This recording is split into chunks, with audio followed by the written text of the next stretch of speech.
Le verbe, en grec, le logos, mot de philosophie grecque, c'était le principe d'harmonie et d'équilibre du monde. Saint Jean donne à ce mot une autre signification venue de la Bible.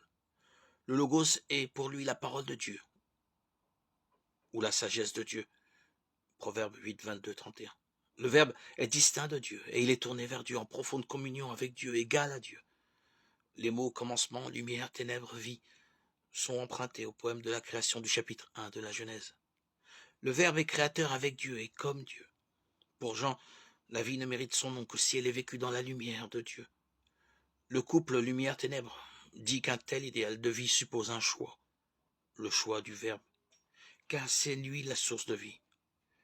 Il veut amener l'homme à pleinement vivre.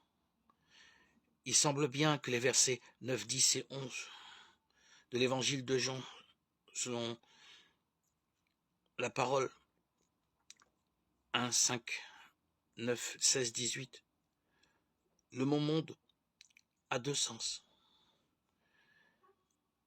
C'est l'ensemble des hommes aimés de Dieu.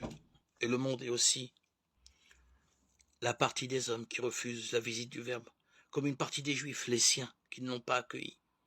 Il semble bien que tous les versets dans cet évangile de Jean parlent de la venue du Verbe de Dieu en tout homme, en toute vie, avant même la naissance du Christ, et donc en dehors de l'influence chrétienne.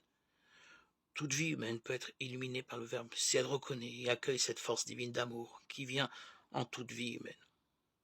Mais toute vie humaine peut aussi se fermer à ceux qui la dépassent et se renfermer sur elle-même.